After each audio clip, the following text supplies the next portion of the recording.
ललन सिंह जी का भी मैंने बयान देखा, अपनी पीठ थपथपा रहे थे और क्रेडिट मुख्यमंत्री को दे रहे थे। तो उपचुनाव बिल्कुल अलग है। ये उपचुनाव में वहां के जो लोकल परिस्थिति है, अभिषेक जी, कुर्मी जो विकास से संबंधित है, लगातार आप लोग दिखाते रहते हैं, रोजगार से संबंधित है, जातीय समीकरण है, कई तरह की पॉलिटिकल पार्टी, निर्दलीय प्रत्याशी उसमें फैक्टर होंगे, कुछ जिला परिषद के भी प्रत्याशी हैं, कुछ मुखिया उम्मीदवार भी हैं, तो वो एक अलग दृश्य रहेगा। लेकिन वास्तविकता एक ये भी है कि जनता दल यूनाइटेड ने छात्र संघ का जो बिहार में पटना यूनिवर्सिटी का एक अपना महत्व है, इतिहास है, यहां से छात्र राजनीति में श्री लालू प्रसाद यादव जी निकले हुए हैं, रविशंकर प्रसाद हैं, शिवानंद तिवारी हैं, जगतानंद सिंह हैं और कई ऐसे, खुद बीजेपी के राष्ट्रीय अध्यक्ष जेपी नड्डा जी पटना यूनिवर्सिटी से पढ़े हुए हैं। तो इसका अपना महत्व है। नहीं, इसीलिए सवाल है ना कि जिस यूनिवर्सिटी से बीजेपी के राष्ट्रीय अध्यक्ष जेपी नड्डा निकले, राजनीति की पाठशाला उनके लिए रही, सुशील मोदी, रविशंकर प्रसाद, बीजेपी के कई बड़े नेता, और उसी यूनिवर्सिटी के चुनाव में इतनी बड़ी मात नीतीश कुमार भारतीय जनता पार्टी को दे देते हैं और राजनीति के उस दौर में देते हैं, जेडीयू उस दौर में भारतीय जनता पार्टी को इतनी बड़ी मात देती है, इतनी बड़ी जीत हासिल करती है, जिस दौर में यह कहा जाता हो कि नीतीश कुमार अपने राजनीतिक अंत के करीब हैं। नमस्कार, आप देख रहे हैं 4 PM बिहार और मैं हूं अभिषेक मिश्रा। बिहार में नहीं, पटना यूनिवर्सिटी छात्र संघ के चुनाव नतीजे सामने आए हैं। पटना में इस बात का बड़ा शोर है। पटना का जो, बिहार का जो सियासी तापमान है वो चढ़ गया है। नीतीश कुमार की पार्टी जेडीयू सेंट्रल पैनल की 5 में से 4 सीटें जीत लेती है। यह सवाल जाहिर तौर पर बिहार के राजनीति के गलियारों में टहल रहा है कि इसका कुहनी विधानसभा उपचुनाव से क्या लेना देना है, उस पर क्या असर होगा, और दोनों खेमों, चाहे वो महागठबंधन का खेमा हो, चाहे वो एनडीए का खेमा हो, दोनों के मिशन 2024 पर इसका क्या असर होगा। हमारे साथ विश्लेषक के तौर पर, राजनीतिक विश्लेषक के तौर पर इस वक्त चंदन सिंह जी हैं। चंदन सिंह का नाता कभी एक राजनीतिक दल से भी रहा है, लेकिन अभी विश्लेषक की भूमिका में होंगे और हम समझने की कोशिश करेंगे कि क्या इतनी बड़ी सफलता है नीतीश कुमार के लिए।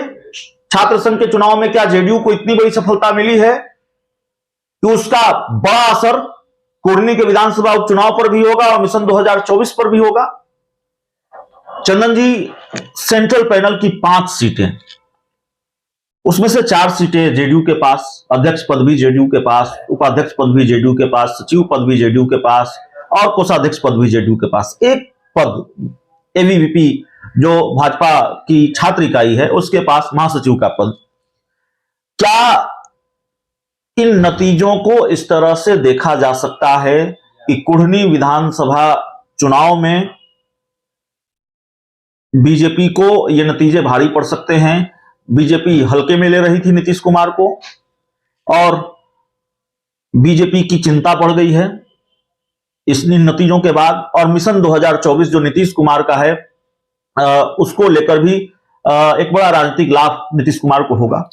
देखिए अभिषेक जी, देश में कई ऐसे राज्य हैं जहां लोकल बॉडी के चुनाव में कोई पार्टी आ जाती है और विधानसभा के चुनाव में ठीक इससे इतर रिजल्ट आते हैं। इसमें अगर इसके इतिहास में अगर आप जाएंगे तो पटना यूनिवर्सिटी छात्र संघ के चुनाव में कभी जनता दल यूनाइटेड के जो खेवैया थे, ये प्रशांत किशोर थे, रणनीतिक सलाहकार जो थे नीतीश कुमार जी के, और किस तरीके से जनता दल यूनाइटेड उस समय चुनाव जीती, गाड़ी के शीशे फूटे, बहुत तरह के आरोप लगे। नहीं, हिंसा तो इस बार के वर्तमान में भी ये देखिए, जो यूनिवर्सिटी के जो चुनाव होते हैं ये पूरी तरीके से वाइस चांसलर के कंट्रोल में रहते हैं। तो कहीं ना कहीं हमको लगता है कि इस चुनाव को कुर्मी उपचुनाव से जोड़कर देखना थोड़ा सा ज्यादा हो जाएगा। यूनिवर्सिटी के चुनाव में जरूर जनता दल यूनाइटेड की जीत हुई है और इस जीत को भुनाने का प्रयास जनता दल यूनाइटेड कर रही है। राष्ट्रीय अध्यक्ष ललन सिंह जी का भी मैंने बयान देखा, अपनी पीठ थपथपा रहे थे और क्रेडिट मुख्यमंत्री को दे रहे थे। तो उपचुनाव बिल्कुल अलग है। ये उपचुनाव में वहां के जो लोकल परिस्थिति है अभिषेक जी, कुर्मी की, जो विकास से संबंधित है, लगातार आप लोग दिखाते रहते हैं, रोजगार से संबंधित है, जातीय समीकरण है, कई तरह की पॉलिटिकल पार्टी, निर्दलीय प्रत्याशी उसमें फैक्टर होंगे, कुछ जिला परिषद के भी प्रत्याशी हैं, कुछ मुखिया उम्मीदवार भी हैं, तो वो एक अलग दृश्य रहेगा। लेकिन वास्तविकता एक ये भी है कि जनता दल यूनाइटेड ने छात्र संघ का जो बिहार में पटना यूनिवर्सिटी का एक अपना महत्व है, इतिहास है, यहां से छात्र राजनीति में श्री लालू प्रसाद यादव जी निकले हुए हैं, रविशंकर प्रसाद हैं, शिवानंद तिवारी हैं, जगतानंद सिंह हैं और कई ऐसे, खुद बीजेपी के राष्ट्रीय अध्यक्ष जेपी नड्डा जी पटना यूनिवर्सिटी से पढ़े हुए हैं।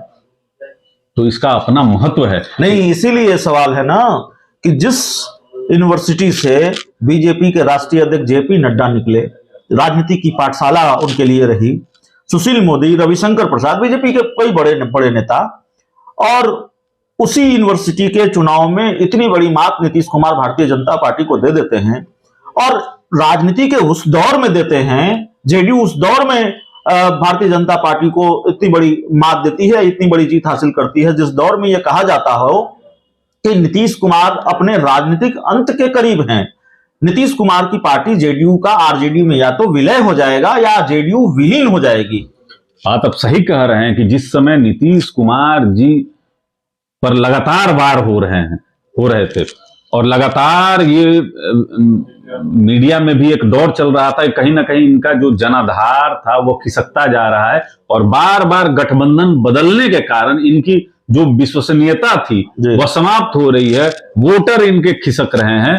तो उस समय में पटना यूनिवर्सिटी की यह 4 जो सीटें हैं छात्र संघ की जीतना जनता दल यूनाइटेड के लिए संजीवनी का काम अभी कर रहे हैं। इसलिए जनता दल यूनाइटेड इसको भुनाने का भी काम कर रही है।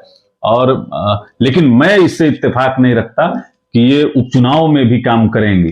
तो उपचुनाव का एक दृश्य अलग है और वहां पर तो लगातार जिस तरीके से भारतीय जनता पार्टी भी काम कर रही है, अभी मुकेश सहनी जी जो अपना उम्मीदवार एक भूमिहार समाज से भी दिए हैं, वहां पर जनता दल यूनाइटेड के भी महागठबंधन के भी उम्मीदवार हैं और बहुत सारी समीकरण काम करती है। इससे इतर वहां के रिजल्ट होंगे, लेकिन जनता दल यूनाइटेड के लिए बहुत बड़ी सफलता पटना यूनिवर्सिटी की ये 4 सीटें हैं। लेकिन इसका असर इन उपचुनाव पे पड़ेगा, मैं ऐसा नहीं मानता हूं। आपको नहीं लगता कि मनोवैज्ञानिक बढ़त नाम की कोई चीज होती है? मनोवैज्ञानिक बढ़त के साथ और साइकोलॉजिकल रूप से बहुत मजबूत होकर जेडीयू अब कुर्नी में जाएगी। कुर्नी में नीतीश कुमार प्रचार के लिए जाने वाले हैं। इन सब का कोई असर नहीं होगा विपक्षी खेमे पर? देखिए अभिषेक जी, इसमें बहुत गौर करने वाली बात है कि जहां जनता दल यूनाइटेड 4 सीटें जीती, भारतीय जनता पार्टी का छात्र संगठन एबीपी वहां 1 सीट जीती, वहां महागठबंधन के प्रमुख सहयोगी राष्ट्रीय जनता दल 1 भी सीट नहीं जीतती है। तो क्या आप कहना चाहते हैं कि राष्ट्रीय जनता दल का मनोबल समाप्त हो गया? वहां महागठबंधन की सहयोगी नहीं थी आरजेडी, अलग चुनाव लड़ा।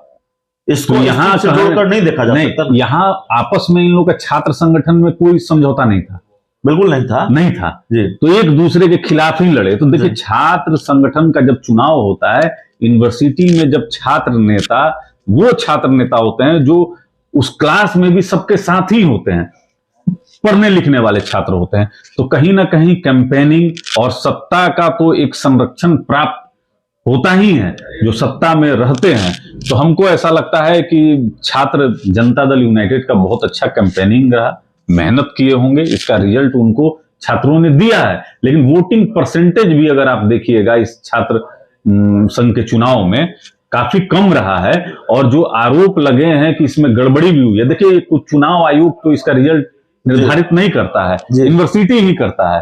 तो मैं ऐसा मानता हूं, जो मेरा अपना विश्लेषण है, कि इसका जो असर है वह कुर्मी पे नहीं पड़ेगा, लेकिन तब भी कहीं ना कहीं जनता दल यूनाइटेड के गिरते ग्राफ में अभी इस रिजल्ट का संजीवनी जैसा काम करेगा। एक आखिरी सवाल है, सवाल यह है कि क्या जेडीयू को इस उपचुनाव, ठीक है मान लिया, अगर ये मान भी लिया जाए थोड़ी देर के लिए कि आप जो करें वो बात सही है, कुर्मी पर असर नहीं पड़ेगा, मिशन 2024 पर असर नहीं पड़ेगा, लेकिन एक तत्कालिक राजनीतिक लाभ तो जेडीयू को हुआ है इस जीत से। भारतीय जनता पार्टी या उनके राजनीतिक दुश्मन, नीतीश कुमार के राजनीतिक दुश्मन, जो ये परसेप्शन क्रिएट करने की कोशिश कर रहे हैं या कर रहे हैं, निशाना साध रहे हैं कि नीतीश कुमार अपने राजनीतिक अंत के करीब हैं, जेडीयू अब इसको इस तरह से भुनाएगी कि नहीं, नीतीश कुमार की स्वीकार्यता है, अब भी है, और बहुत मजबूती से लोगों के बीच वो स्वीकार हैं। नहीं अभिषेक जी, इसको इस दृश्य में देखने की जरूरत है कि अभी तुरंत 2 चुनाव बिहार में हुए, मोकामा और गोपालगंज, और दोनों सीट जो है महागठबंधन के प्रमुख सहयोगी राष्ट्रीय जनता दल लड़ रही थी और अपोजिट में एनडीए थी। इसमें कहां, इसमें जो जीत का अंतर मोकामा में था वो घट गया, और वहीं गोपालगंज में भारतीय जनता पार्टी जीती।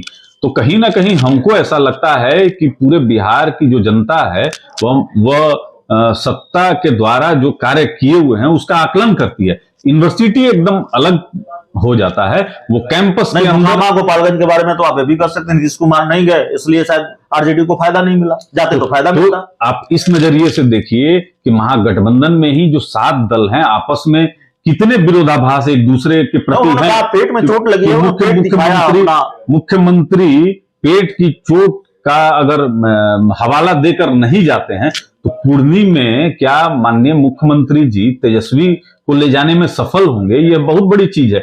और इतना ही नहीं है, इनके गठबंधन जनता दल यूनाइटेड के जो संसदीय बोर्ड के अध्यक्ष हैं उपेंद्र कुशवाहा, वो भी नहीं गए। तमाम ऐसे बड़े नेता हैं जो कहीं ना कहीं आपस में विरोधाभास एक दूसरे में दिख रहा है। साथ में ये भी आप देखिए कि महागठबंधन में राष्ट्रीय जनता दल के प्रदेश अध्यक्ष का भी जो अभी विवाद है, तो कहीं ना कहीं वो एक सवर्ण जो उधर तबका है कुर्मी में, उस पर भी असर हो सकता है।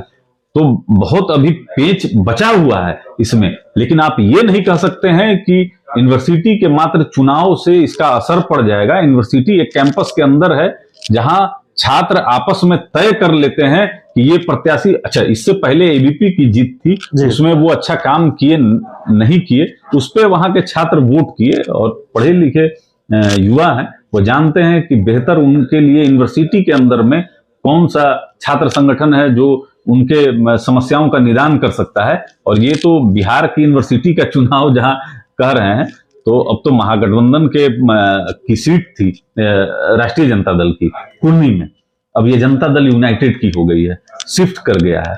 तो देखिए अब वोटर कहां शिफ्ट करते हैं। तो चलिए, छात्र संघ के जो चुनाव नतीजे आए हैं उसका कोई असर कुर्मी उपचुनाव पर नहीं पड़ेगा।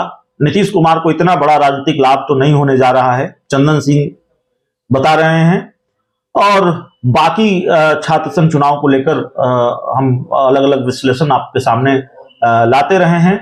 तो फिलहाल इस रिपोर्ट में इतना ही। बहुत बहुत धन्यवाद।